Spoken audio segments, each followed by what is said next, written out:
ಅನುಭಾವಿಗಳು ತಮ್ಮ ಅನುಭವದ ಮೂಲಕ 3 ರೀತಿಯ ಜನರನ್ನು ವಿಭಾಗ ಮಾಡ್ತಾರೆ. 3 ಗುಂಪನ್ನಾಗಿ ಮಾಡಿ ಫ್ಯಾನ್ ಬಂದ್ ಮಾಡಕ್ಕಂತ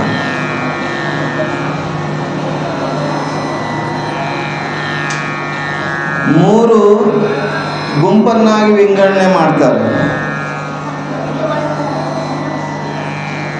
ಒಂದಿಷ್ಟು ಜನರನ್ನ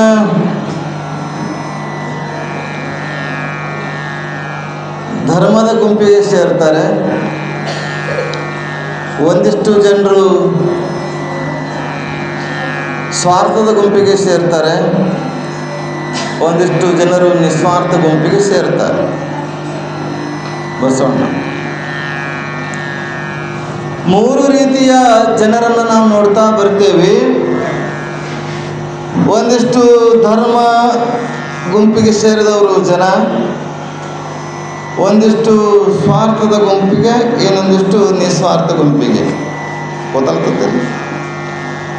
ಧರ್ಮ, ಸ್ವಾರ್ಥ, ನಿಸ್ವಾರ್ಥ. ಹೀಗೆ 3 ಜನರು 3 ಗುಂಪನ್ನಾಗಿ ಅನುಭಾವಿಗಳು ಮಾಡ್ತಾರೆ. ಆ ಗುಂಪು ಅಂದರೆ ಧರ್ಮದ ಗುಂಪು ಒಂದು, ಸ್ವಾರ್ಥದ ಗುಂಪು ಒಂದು, ನಿಸ್ವಾರ್ಥ ಗುಂಪು ಒಂದು. ಈ 3 ಗುಂಪಿನಲ್ಲಿರ್ತಕ್ಕಂಥ ಒಬ್ಬೊಬ್ಬ ಯುವಕರು, ಹುಡುಗರು ಏನು ಮಾಡ್ತಾರೆ ಅಂತ ಕೇಳಿದರೆ, ಒಂದು ಕನ್ಯಾ ನೋಡಕ್ಕೆ ಹೋಗ್ತಾರೆ. ಬಸವಣ್ಣ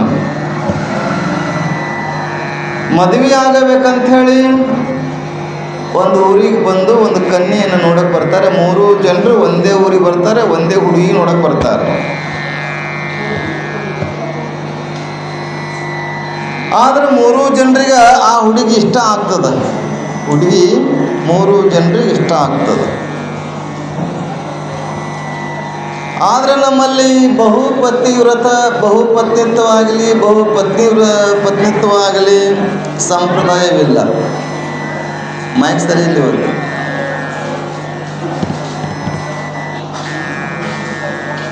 ಮೂರೂ ಜನರನ್ನ ನೋಡ್ತಾರೆ, ಅದೇ ಹುಡುಗಿನ ಇಷ್ಟಪಡ್ತಾರೆ. ಆದ್ರೆ ಆಕೆ ಹೇಳ್ತಾಳೆ, ನೀವು 3 ಜನ ಇಷ್ಟಪಟ್ಟಿರಿ, ಆದ್ರೆ ನಮ್ಮ ಸಂಸ್ಕೃತಿ ಸಂಪ್ರದಾಯ ವಿಚಾರ ಅಂತ ತಿಳ್ಕೊಂಡ್ರೆ ಒಬ್ಬರಿಗೆ ಮದುವೆ ಆಗುವಂಥದ್ದು. ಒಬ್ಬರು ಕೈಗೆ ಹಿಡ್ಕೊಂಡು ಕೂಡಪ್ಪೆ, ಅದು ರಾಜ್ಕುಮಾರ್ ಮೈಕ ಕೈಗೆ ಹಿಡ್ಕೊಂಡು ಕೂಡು.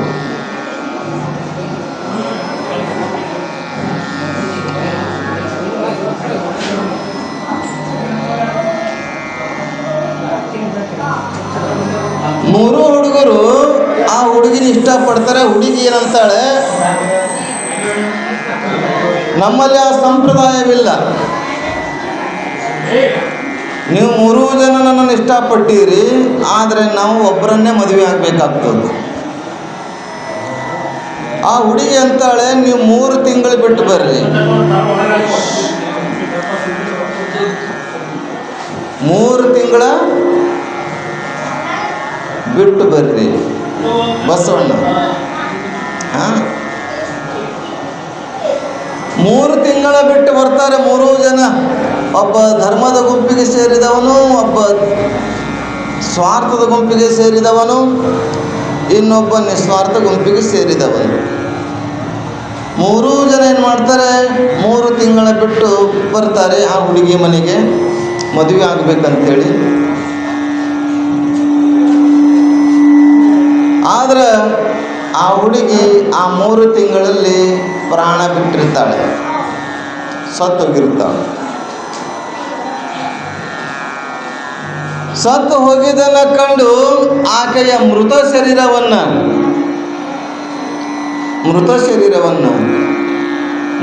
ಗೊತ್ತಲ್ಲಪ್ಪ, ಆ ಮೃತ ಶರೀರವನ್ನು ಏನು ಮಾಡ್ತಾರೆ, ಸಮಾಧಿ ಮಾಡ್ತಾರೆ. ಕೈಯಾಗಿ ಹಿಡ್ಕೊಂಡು ಕೊಡ್ರಿ.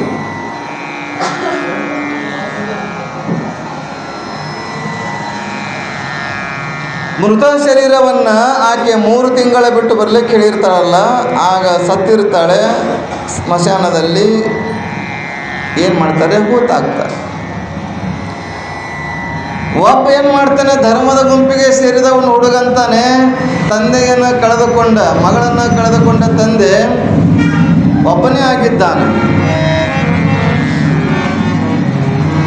ಆದರೆ ತಂದೆಯನ್ನು ನೋಡ್ಕೊಳ್ಳೋರು ಯಾರೂ ಇಲ್ಲ. ಆ ಮಗಳ ಸ್ಥಾನದಲ್ಲಿ ನಿಂತ್ಕೊಂಡು ತಂದೆಯನ್ನು ನೋಡ್ತಾನೆ ಧರ್ಮದ ಗುಂಪಿಗೆ ಸೇರಿದ ಹುಡುಗ. ಎರಡನೇ ಅವನು ಏನು ಮಾಡ್ತಾನೆ, ಅವಳು ಸತ್ತಿದ್ದಾಳೆ, ಅವಳನ್ನು ಮದುವೆ ಆಗಬೇಕಂತ ಅಂದಿದ್ದ. ಅವಳೇ ಇಲ್ಲ ಅಂದ್ರೆ ನಾನು ಏನು ಮಾಡಲಿ ಅಂತ ಆಕೆಯ ಸ್ಮಶಾನ, ಆಕೆಯ ಗೋರಿಯ ಮುಂದೆ ಕುತ್ಕೊತಾನೆ. ಯಾರು? ನಿಸ್ವಾರ್ಥ ಗುಂಪಿಗೆ ಸೇರಿದವನು.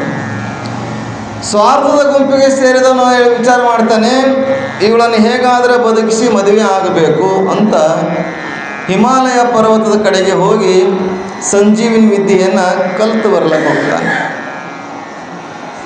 ಧರ್ಮದ ಗುಂಪಿಗೆ ಸೇರಿದವನು ತಂದೆಯ ಸೇವೆಯನ್ನು ಮಾಡ್ತಾ ಇರ್ತಾನೆ. ಮಗಳನ್ನು ಕಳ್ಕೊಂಡು ದುಃಖದಲ್ಲಿರ್ತಕ್ಕಂಥ ತಂದೆಯನ್ನು ನೋಡಿಕೊಳ್ಳೋರು ಯಾರೂ ಇಲ್ಲ. ಅದಕ್ಕೆ ಅವನನ್ನು ನೋಡಿಕೊಂಡು ಇರಲು ಧರ್ಮದ ಗುಂಪಿಗೆ ಸೇರಿದ ಹುಡುಗ ಕೆಲಸ ಮಾಡ್ತಾನೆ. ಸ್ವಾರ್ಥದವನು, ಇದು ಲಕ್ಷ್ಯ ಇಡಬೇಕು, ಒಳ್ಳೆಯ ಕಥೆ ಇದು. ಸ್ವಾರ್ಥದ ಗುಂಪಿಗೆ ಸೇರಿದವನು ಏನು ಮಾಡ್ತಾನೆ ಅಂತಂದರೆ, ಹಿಮಾಲಯ ಪರ್ವತಕ್ಕೆ ಹೋಗಿ ಸಂಜೀವಿನಿ ವಿದ್ಯೆಯನ್ನು ಕಲಿಯಕ್ಕೆ ಹೋಗಿರ್ತಾನೆ. ನಿಸ್ವಾರ್ಥದವನು ಅಲ್ಲಿ ಆಕೆಯ ಸಮಾಧಿ ಮುಂದೆ ಕೂತ್ಕೊತಾನೆ. ಇದೆಲ್ಲವನ್ನ ನೋಡಿದಾಗ ಕೊನೆಗೆ ಅದೇನು ಅವನು ಸ್ವಾರ್ಥದ ಗುಂಪಿಗೆ ಸೇರಿದ ಹುಡುಗ ಏನು ಹೋಗಿದ್ದಲ್ಲ ಹಿಮಾಲಯ ಪರ್ವತಕ್ಕೆ, ಸಂಜೀವಿನಿ ವಿದ್ಯೆಯನ್ನು ಕಲಿತು ಬರ್ತಾನೆ. ಆಕೆಯ ಶರೀರವನ್ನು ತೆಗಿತಾನೆ. ಆ ವಿದ್ಯೆಯನ್ನು ಆಕೆಯ ಮೇಲೆ ಅಭಿಮಂತ್ರಿಸ್ತಾನೆ. ಮಂತ್ರಿಸಿ ಆಕೆಯ ಜೀವವನ್ನು ತುಂಬುತ್ತಾನೆ, ಜೀವಂತವಾಗಿ ಆಗ್ತಾನೆ. ಇಲ್ಲಿ ಸಮಸ್ಯೆ, 3 ಜನ ಎದುರು ಬಂದು ನಿಂತ್ಕೊಳ್ತಾರೆ.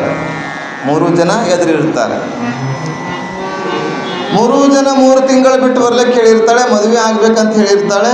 ಆದರೆ ಅಲ್ಲಿ 3 ಜನರಲ್ಲೂ ಒಬ್ಬರಿಗೆ ಮದುವೆ ಆಗಬೇಕು, ಯಾರಿಗೆ ಮದುವೆ ಆಗ್ಬೇಕನ್ನೋದು ಸಮಸ್ಯೆ ಈಗ ಶುರುವಾಗ್ತದೆ. ಯಾರಿಗೆ ಮಾಡಬೇಕು? ಧರ್ಮದ ಗುಂಪಿಗೆ ಸೇರಿದವನಿಗೆ ಆಗಬೇಕು, ಸ್ವಾರ್ಥದ ಗುಂಪಿಗೆ ಸೇರಿದವನಿಗೆ ಮದುವೆ ಆಗಬೇಕು, ನಿಸ್ವಾರ್ಥ ಗುಂಪಿಗೆ ಸೇರಿದ ಹುಡುಗನಿಗೆ ಮದುವೆ ಆಗಬೇಕು. ದೇವೇಂದ್ರ ಯಾರಿಗಾಗಬೇಕು? ನಾ ಆಗಿನ್ರಿ, ನಾನು ಆಗಂಗಿಲ್ಲ ಅಂತಾನೆ.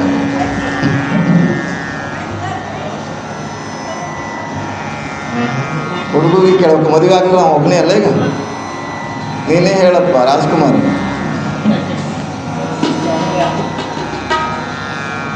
ಧರ್ಮದ ಗುಂಪಿಗೆ ಸೇರಿದವನಿಗೆ ಆಗಕ್ಕೆ ವಿಚಾರ ಮಾಡಿದ್ರೆ, ಮಗಳನ್ನು ಕಳೆದುಕೊಂಡಂಥ ತಂದೆ ಪರದೇಶಿ ಆಗಿದ್ದಾನೆ, ಅವನು ನೋಡಿಕೊಳ್ಳಲು ಯಾರೂ ಇಲ್ಲ. ಮಗಳ ಸ್ಥಾನದಲ್ಲಿ ನಿಂತ್ಕೊಂಡು ತಂದೆಯನ್ನು ಸೇವೆ ಮಾಡಿದ್ದಾನಂತಂದರೆ ಅವನು ದಾಯಾದಿ ಆಗ್ತಾನೆ. ಅಂದರೆ ಅಣ್ಣ ತಮ್ಮಂದ್ರೆ ಸಮಾನ ಆಗ್ತಾನೆ, ಮದುವೆ ಆಗೋಕ್ಕಾಗಲ್ಲ. ಧರ್ಮದ ಗುಂಪಿಗೆ ಸೇರಿದವನಿಗೆ ಮದುವೆ ಆಗುವುದಿಲ್ಲ.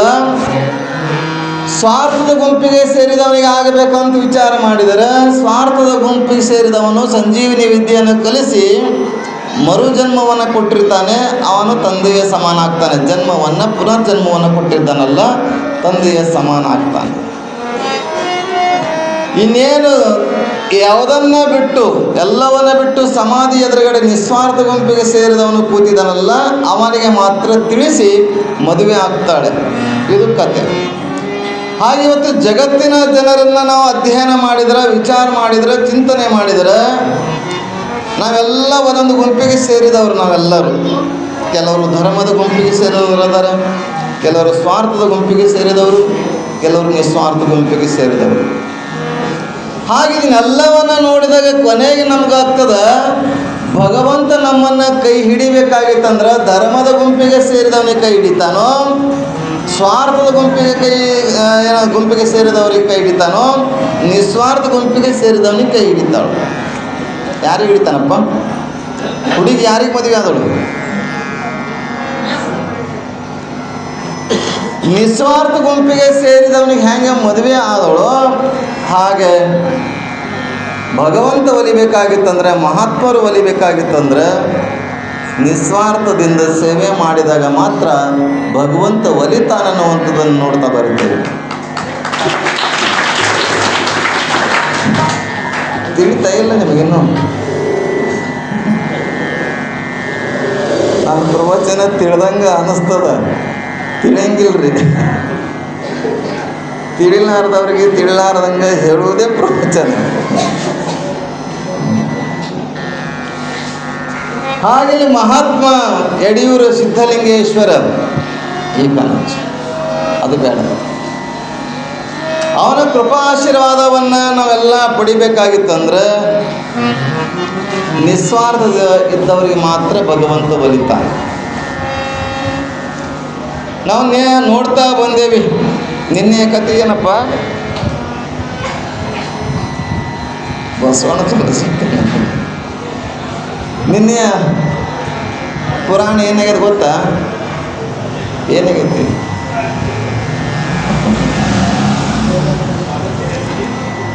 ನಾನೇ ತೆಗೆದು ನೋಡ್ಬೇಕಪ್ಪ ಪೇಜ್. ವಿಭೂತಿ ಗಟ್ಟಿಯಿಂದ ಲಿಂಗವನ್ನು ಮಾಡಿರುವಂಥದ್ದು ನೆನಪಿಸ್ತೇನೆ ನಿಮಗೆಲ್ಲ. ವಿಭೂತಿ ಗಟ್ಟಿಯಿಂದ ಲಿಂಗವನ್ನು ಮಾಡಿರುವಂಥದ್ದು ಒಂದು. ಆಮೇಲೆ ಅಲ್ಲಿ ಗಣರಾಧನೆಯ ಸಂದರ್ಭದಲ್ಲಿ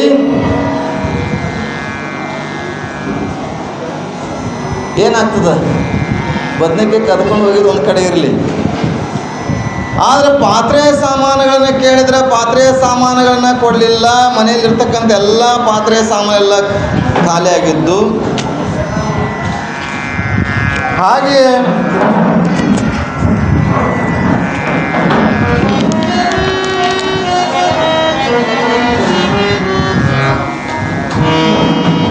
ಹಲವಾರು ಲೀಲೆಗಳ ಮಾಡೋದ್ರ ಮುಖಾಂತರ ನಾವು ನಿನ್ನೆ ಒಂದಿಷ್ಟು ಅರ್ಧ ಬಿಟ್ಟಿದ್ದೇವೆ. ಬಾಕಲು ತೆಗಿಸ್ಬೇಕಾ ಬೇಡ ಇವತ್ತು?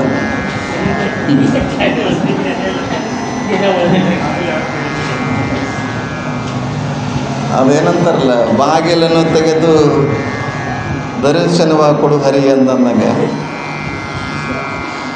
ವಿಜಯನಗರ ಸಾಮ್ರಾಜ್ಯ ಬರ್ತೀನಿ ಅಲ್ಲಿಗೆ. ಈಗ ಸಂಚಾರ ಮಾಡ್ತಾ ಹೋಗುವ ಸಂದರ್ಭದಲ್ಲಿ ದಾರಿಯಲ್ಲಿ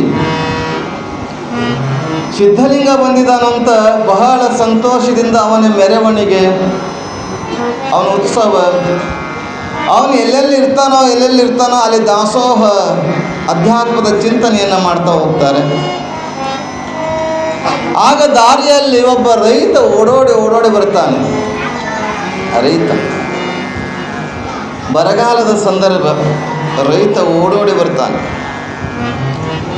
ಯಪ್ಪ ಮಹಾತ್ಮರೇ, ಪೂಜ್ಯರೇ, ಗುರುಗಳೇ, ನನ್ನ ಮೇಲೆ ಕರುಣೆಯನ್ನು ತೋರಬೇಕು. ಬರಗಾಲಂತೂ ಬಂದಿದೆ, ಕಬ್ಬು ಹಾಕಿದ್ದೀನಿ ಹೊಲದಾಗ, ಕಬ್ಬು ಒಣಗಿ ನಡೆದದ. ಅತಿವೃಷ್ಟಿ ಆದ್ರೂ ಬೆಳೆ ನಾಶ ಆಗ್ತದೆ, ಅನಾವೃಷ್ಟಿ ಆದ್ರೂ ಬೆಳೆ ನಾಶ ಆಗ್ತದೆ. ಹೀಗೆ ಮಳೆ ಇಲ್ಲದೆ, ನೀರಿಲ್ಲದೆ ಬೆಳೆ ಒಣಗ್ತಾ ಇದ್ದೇವೆ ಸಿದ್ಧಲಿಂಗ.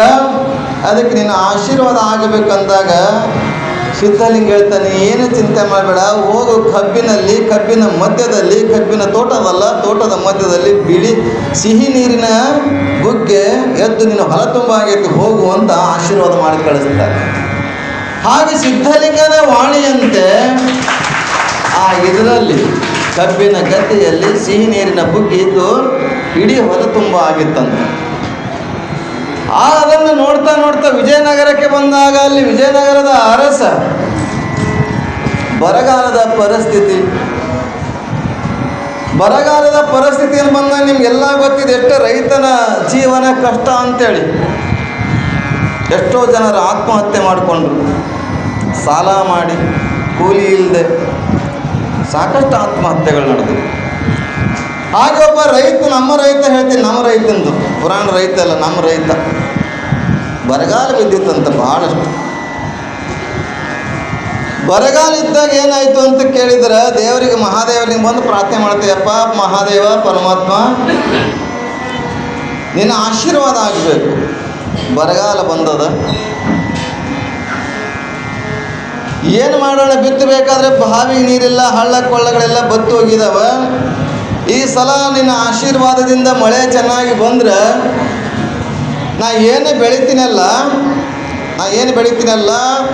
ಮ್ಯಾಲಿನ ನನಗಾದ್ರೆ ಕೆಳಗಿಂದಲ್ಲಿ ನಿನಗೆ ಕೊಡ್ತೀನಿ ಅಂತ. ನಾನು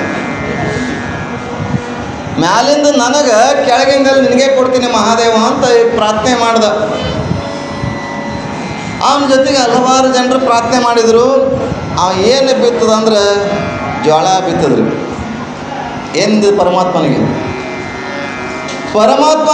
ಮ್ಯಾಲಿನ ತಗೋತೀನಿ, ಕೆಳಗಿಂದಲ್ಲಿ ನೀನು ಕೊಡ್ತೀನಿ ಅಂತ ತಗೊಂಡ ಜೋಳ ಬಿತ್ತದ.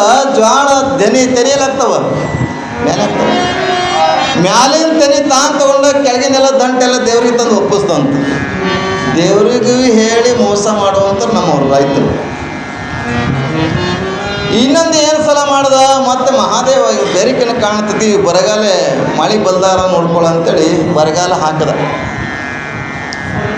ಯಪ್ಪ ಪರಮಾತ್ಮ, ನಿನ್ನ ಸೇವೆ ನಿನ್ನ ಧ್ಯಾನ ಹಗಲಿರುಳು ಮಾಡ್ತೀನಿ. ಹೀಗೆಲ್ಲ ಬರಗಾಲವನ್ನು ಮಾಡ್ತಾ ಇದ್ರಿ ಹೆಂಗೆ? ಈ ಸಲ ನಾ ಹಾಗೇನು ಮಾಡಿಲ್ಲ. ಹೋದ ಸಲ ನಾನು ಮ್ಯಾಲಿಂದ ತೊಗೊಂಡಿದ್ದೆ, ಕೆಳಗಿನ ಕೊಟ್ಟಿದ್ದೆ. ಈ ಸಲ ಕೆಳಗಿಂದ ನಾ ತಗೋತೀನಿ, ಮ್ಯಾಲಿನ ನಿನಗೆ ಕೊಡ್ತೀನಿ ಅಂತ. ಉಲ್ಟ ಕೆಳಗಿಂದು ನಿನಗೆ ಕೊಡ್ತೀನಿ, ಕೆಳಗಿಂದು ನಾ ತೊಗೊತೀನಿ, ಮ್ಯಾಲಿನ ನಿನಗೆ ಕೊಡ್ತೀನಿ. ಹೋದ ಸಲ ಹಂಗೆ ಮಾಡಿದ್ದ, ಈ ಸಲ ಹಿಂಗೆ ಕೊಡ್ತೀನಿ. ಆಯಿತು ಅಂತ ಮಹಾದೇವ ಮತ್ತೆ ಚೆನ್ನಾಗಿ ಮಳೆ ಬರೆಸ್ತಾನೆ. ಅವಾಗೇನು ಬಿತ್ತಂದರೆ ಶೇಂಗಾ ಬಿತ್ತನ್ರಿ. ಶೇಂಗಾ ಬಿತ್ತದ. ಶೇಂಗಾ ಎಲ್ಲ ಆಗ್ತಾವೆ, ಮ್ಯಾಲೆ ಆಗ್ತಾವೆ, ಕೆಳಗತ್ತಾವ. ಅವ ಅಂದ ಶೇಂಗಾ ಎಲ್ಲ ತಕ್ಕೊಂಡ ಮ್ಯಾಲಿದೆಲ್ಲ ಕೊಯ್ದು ಗಂಟು ತಂದು ಕೊಟ್ಟ. ಹಣಿ ಪಡ್ಕೊಂಡೆ ದೇವರ. ಒಂದು ಸಲ ಮ್ಯಾಲಿನ ಕೊಡ್ತಾನಂತ ತಿಳ್ಕೊಂಡಿದ್ದ, ಒಂದು ಸಲ ಕೆಳಗಿನ ಕೊಡ್ತಾನಂತ ತಿಳ್ಕೊಂಡಿದ್ದ. ಈ ಥರ ಮಾಡ್ತಾನೆ, ಮಳಿನೇ ಬರ್ಸೋದು ಬೇಡ ಅಂತ ಅವನು ಮತ್ತೆ ಬರಗಾಲ ಹಾಕದ ದೇವರು. ಹಿಂಗೆ ಹಾಕಿ ಕೊನೆಗಂತಾನೆ ದೇವ್ರ, ಈ ಸಲ ನಾನು ಹಾಗೆ ಮಾಡಂಗಿಲ್ಲ. ಏನು ಮಾಡ್ತೀನಿ? ಮ್ಯಾಲಿಂದ ನಿನಗೆ, ಕೆಳಗಿಂದ ನಿನಗೆ, ನಡುವಿಂದ ಮಾತ್ರ ನನಗಂತ ನಾವು. ಆಗ ದೇವರು ನೋಡೋಣ ಅಂಥೇಳಿ ಆಯಿತು ಅಂತ ಮಳೆ ಬರೆಸ್ತಾನೆ. ದೇವರಿಗಂತೂ ಪ್ರಾರ್ಥನೆ ಮಾಡಿದ್ದ, ಮ್ಯಾಲಿಂದ ನಿನಗೆ, ಕೆಳಗಿಂದ ನಿನಗೆ, ನಡುವಿನ ಮಾತ್ರ ನನಗೆ ಅಂತಂದಿದ್ದ. ಇನ್ನೇನು ಮಾಡ್ತಾನಂದ್ರೆ ಮೆಕ್ಕೆಜೋಳ ಬಿತ್ತನ್ರಿ. ಮೆಕ್ಕೆಜೋಳ ಎಲ್ಲಿರ್ತಾವೆ? ಹೀಗೆ ಅಂತಹ ರೈತರು ನಾವು ದೇವರಿಗೂ ಕೂಡ ಬಿಡಂಗಿಲ್ಲ ಅಂತ. ಆದರೆ ಬರಗಾಲದ ಸಂದರ್ಭದಲ್ಲಿ ವಿಜಯನಗರದ ಅರಸ ಆಗಿನ ಕಾಲದ 15ನೇ ಶತಮಾನದಲ್ಲಿ ಬರಗಾಲದ ಪರಿಸ್ಥಿತಿ, ಎಲ್ಲ ಕಡೆ ಹಾಹಾಕಾರ. ಆ ಜನರಿಗೆ ತಮ್ಮ ಉಗ್ರಾಣದಲ್ಲಿರ್ತಕ್ಕಂಥ ಸಂಪತ್ತನ್ನು ಹಂಚಬೇಕು, ಕೊಡಬೇಕು ಅಂತ ವಿಚಾರ ಮಾಡ್ತಾರೆ. ಆಗ ಉಗ್ರಾಣದ ಬಾಗಿಲು ತೆಗೆಯುವುದಿಲ್ಲ. ಯಾರು ತೆಗೆದರೂ ಕೂಡ ತೆಗೆಯುವುದಿಲ್ಲ. ಆಗ ಸಿದ್ಧಲಿಂಗ ಶಿವಯೋಗಿಗಳು ಅಲ್ಲಿಗೆ ಬರ್ತಾರೆ. ಆಗ ರಾಜ ಬಂದು ಕೇಳ್ಕೊತೀನಿ, ಅಪ್ಪ ಮಹಾರಾಜರೇ, ಮಹಾತ್ಮ ಶಿವಯೋಗಿಗಳೇ ಬಂದಿರಿ, ಬಹಳ ಸಂತೋಷ ಇದೆ. ನಮ್ಮ ರಾಜ್ಯ ಈ ರಾಜ್ಯ ಹೇಗಾಗಿದೆ ಅಂದರೆ ಬರಗಾಲದಿಂದ ತುಂಬಿ ತುಳುಕ್ತಾ ಇದೆ. ತೊಂದರೆಯಲ್ಲಿದ್ದಾರೆ ಜನರಿಗೆ ಸಹಾಯ ಸಹಕಾರ ಮಾಡಬೇಕು, ಪ್ರೋತ್ಸಾಹ ಮಾಡಬೇಕಂತಂದರೆ ಉಗ್ರಾಣದ ಬಾಗಿಲು ತೆಗಿತಾ ಇಲ್ಲ. ಅದಕ್ಕೆ ನೀವು ಆಶೀರ್ವಾದ ಮಾಡಬೇಕಂದಾಗ ಆಗ ಗುರುಗಳು ಕಣ್ಣು ಮುಚ್ಚಿ ನೋಡ್ತಾರೆ. ನಿನ್ನ ತಾಯಿಯ ಸಂಕಲ್ಪವಿದೆ, ಏನು ಅಂತ ಕೇಳಿದ್ರೆ ಏನಿಲ್ಲ, ನನ್ನ ರಾಜ್ಯದಲ್ಲಿರ್ತಕ್ಕಂಥ ಪತಿವ್ರತೆ ಹೆಣ್ಣುಮಗಳು ಈ ಬಿದಿರಿನ ಬುಟ್ಟಿಯಲ್ಲಿ ನೀರನ್ನು ಬಾವಿಯಿಂದ ಸೇದಿ ತಂದು ಅದಕ್ಕೆ ಸಿಂಪಡಿಸಬೇಕು ಬಾಗಿಲಿಗೆ. ಆಗ ಬಾಗಿಲು ತೆಗಿತದ. ಆಗ ಇದ್ಯಾಕೆ ಮಾಡಿದಾರಂತ ಕೇಳ್ತಾನೆ ರಾಜ. ಆಗ ಸಿದ್ಧಲಿಂಗ ಶಿವಗಳು ಹೇಳ್ತಾರೆ, ಸಿದ್ಧಲಿಂಗರು, ಇಲ್ಲ, ನನ್ನ ರಾಜ್ಯದಲ್ಲಿ, ನಿಮ್ಮ ರಾಜ್ಯದಲ್ಲಿ ಪತಿವ್ರತೆ ಹೆಣ್ಣು ಮಕ್ಕಳ ಸಂಖ್ಯೆಯನ್ನು ನಾವು ಬರೇ ಹಿಂದಿನ ಕಾಲದಲ್ಲಿ ಪಂಚ ಪತಿವ್ರತೆಯರ ನೋಡಿದ್ದೇವೆ. ಆದರೆ ನನ್ನ ರಾಜ್ಯದಲ್ಲಿ ಕೂಡ ಹೀಗೆ ಆಗಬೇಕು, ಎಲ್ಲ ಪತಿವ್ರತೆಯರಾಗಬೇಕು ಅನ್ನುವಂಥ ಒಂದು ಸಂಕಲ್ಪ ಇದೆ ನಿನ್ನ ತಾಯಿಯದು. ಪತಿವ್ರತೆ ಅಂದರೆ ಕೇವಲ ದೇಹ ಅಲ್ಲ, ಮನಸ್ಸಲ್ಲ, ಪ್ರತಿಯೊಂದು ಇಂದ್ರಿಯಗಳನ್ನು ಕೂಡ ಜಾರಿ ಹೋಗಬಾರದು.